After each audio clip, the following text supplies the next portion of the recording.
بسم اللہ الرحمن الرحیم۔ السلام علیکم پیاری دوستو، سانحہ کربلا ایک ایسا واقعہ ہے جس میں پیغمبر رسول اللہ صلی اللہ علیہ وسلم کے پیروکاروں نے اپنے نبی کے نواسے کو بے دردی کے ساتھ شہید کر کے ان کا سر اقدس نیزے پہ سجا دیا۔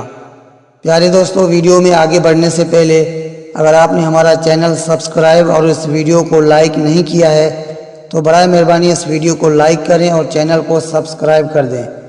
11 محرم کو عمر بن سعد ان اپنے ساتھیوں کو دفنا دیتا ہے جو کہ اہل بیت کے ہاتھوں قتل ہوئے تھے، اور سید زادوں اور اصحاب کے 72 جسم مبارک بے گور و کفن چھوڑ دیے جاتے ہیں۔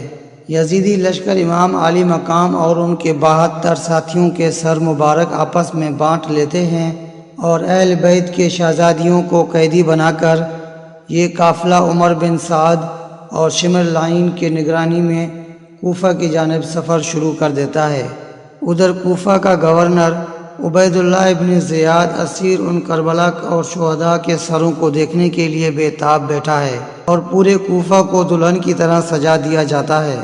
اسیران کربلا قافلے کی حالات یہ ہیں کہ شہداء کے سر نیزوں پر ہیں اور رسول اللہ صلی اللہ علیہ وسلم کی شہزادیوں کو بغیر کجاوے کے اونٹ پر سوار کیا جاتا ہے، جبکہ امام علی مقام کے لخت جگر شہزادہ امام زین العابدین کے ہاتھ باندھے ہوئے ہیں اور ان کو پیدل سفر کرنے پر مجبور کیا جاتا ہے۔ اللہ اکبر! حضرت زین العابدین بیماری سے نڈھال ہیں اور تھوڑی سی سفر میں ہی تھک جاتے ہیں اور جگہ جگہ رک کر سانس لیتے ہیں، لیکن شمر ملعون کوڑے مارتا ہے اور چلتے رہنے کا حکم صادر کرتا ہے۔ ادھر دوسری طرف سے جہاں کربلا میں لاشیں بکھری پڑی تھی، 13 محرم کو وہاں قبیلہ بنو اسد کی عورتیں دریائے فرات سے پانی بھرنے آتی ہیں تو لاشیں دیکھ کر ان کی چیخیں نکل جاتی ہیں، اپنے مردوں کو بلا کر لاتی ہیں اور تمام جسد مبارک کو ایک گھوڑا سوار شخص کی ہدایت کے مطابق دفنا دیا جاتا ہے۔ اسیران کربلا کا قافلہ کوفہ کی جانب رواں دواں ہے۔ یزیدی سپاہیوں نے سستانے کے لیے قافلے کو راستے میں روکا۔ یزیدی فوج شراب میں مست تھی، جس وجہ سے ایک سپاہی عنان بن زید نواسہ رسول اللہ صلی اللہ علیہ وسلم کی بیوی حضرت رباب کی طرف بدمستی سے بڑھا تو شیر خدا کی شیر بیٹی حضرت زینب سلام اللہ علیہ نے قریبی کھڑے دوسری سپاہی کی تلوار کھینچ کے عنان بن زید کا بڑھتا ہوا ہاتھ کاٹا، پھر اس کی گردن اڑا دی۔ پیارے دوستو، اس واقعے کے بعد کافی دیر تک لشکر میں خاموشی چھائی۔ پھر حضرت زینب نے وہاں پر اہل بیت کی عظمت کے بارے میں ایک خطبہ فرمایا۔ امام طبری روایت کرتے ہیں کہ ابن سعد نے خولی کے ہاتھ امام علی مقام کا سر اقدس ابن زیاد کے دربار پہ بھیجا۔ خولی جب کوفہ پہنچا تو رات کا وقت ہو چکا تھا، اس لیے وہ سر مبارک کو اپنے گھر لے کے گیا۔ سر مبارک کو دیکھ کر اس کی بیوی سخت ناراض ہوئی کہ یہ تم نے کیا ظلم کر دیا ہے۔ وہ بیان کرتی ہے کہ خدا کی قسم، میں نے دیکھا کہ ایک نور برابر آسمان سے اس برتن میں ستون کی مانند چمک رہا ہے، اور میں نے سفید پرندے دیکھے جو برتن کے ارد گرد منڈلا رہے تھے۔ چنانچہ 12 محرم کو اسیران کربلا اور نواسہ رسول صلی اللہ علیہ وسلم کے سر مبارک کو ابن زیاد کے دربار میں پیش کیا گیا۔ شیر خدا کی شیر بیٹی حضرت زینب اور ابن زیاد کے درمیان سخت گفتگو ہوئی۔ کوفہ کا درندہ صفت خونخوار حاکم عبداللہ ابن زیاد، جس کی تلوار سے خون ٹپک رہا ہے، جو کہ فرزندان رسول امام حسین اور ان کے اصحاب کا خون بہا کر مست و مغرور کامیابی کے نشے میں بالکل چور ہے، اس کے مقابلے میں حضرت امام زین العابدین ایسا بے پاک اور سخت لب و لہجہ اختیار کرتے ہیں کہ ابن زیاد آپ کے قتل کا حکم جاری کر دیتا ہے۔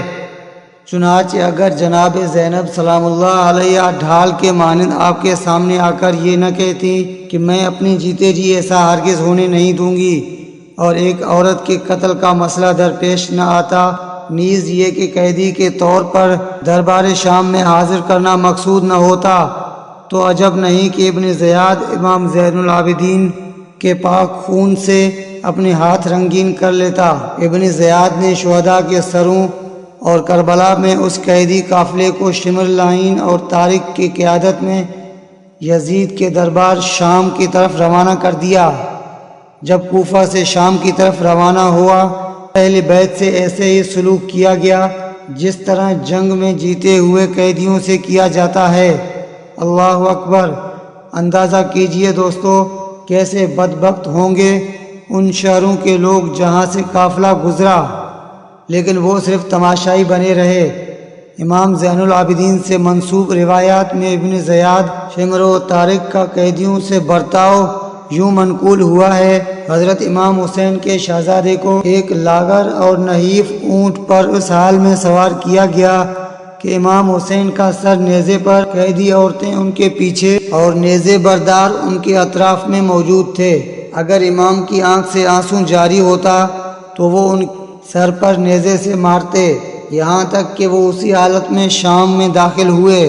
شام کے شہر حلب میں مقام مشہد النقد کے گرجا گھر کے قریب یہ قافلہ رکا، تو جب راہب نے دیکھا کہ قافلے کے ساتھ ایک شہید کا سر موجود ہے جس میں سے خون بہہ رہا ہے، تو اس نے قافلے سے پوچھا کہ آپ لوگ کون ہیں اور یہ کس کا سر ہے؟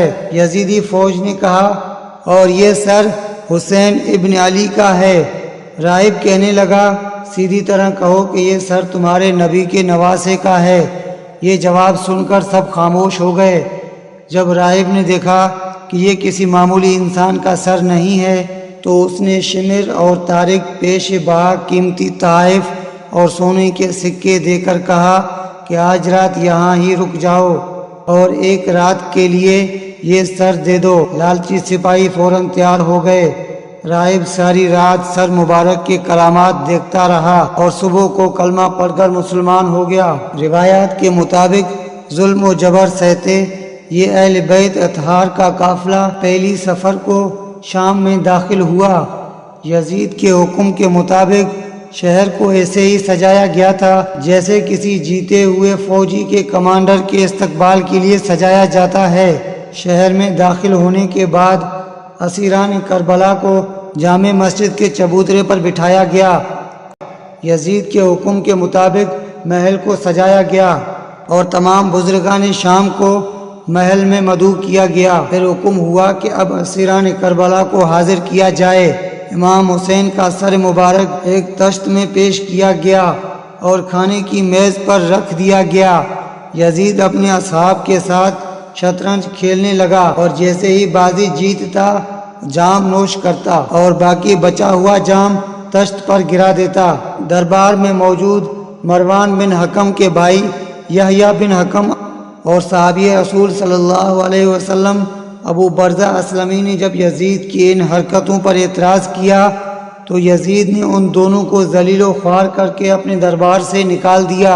اسی طرح شام میں چاہے وہ یزید کا دربار ہو یا مسجد میں لوگوں کا بے پناہ ہجوم، بڑے ہی واضح الفاظ میں دشمن کی سازشوں سے پردہ اٹھا کر حقائق کا برملا اظہار کرتے رہتے ہیں۔ چنانچہ حضرت زین العابدین کے ان تمام خطبوں اور تقریروں میں اہل بیت کی حقانیت اور موجودہ حکومت کی جرائم اور ظلم و زیادتی کا پردہ چاک کرتے ہوئے نہایت ہی تلخ و دہشت لب و لہجہ میں ورنہ آگاہ عوام کو جھنجھوڑنے اور بیدار کرنے کی کوشش کی گئی، لیکن یہ بے ضمیر لوگ اپنے آپ کو بیچ چکے تھے۔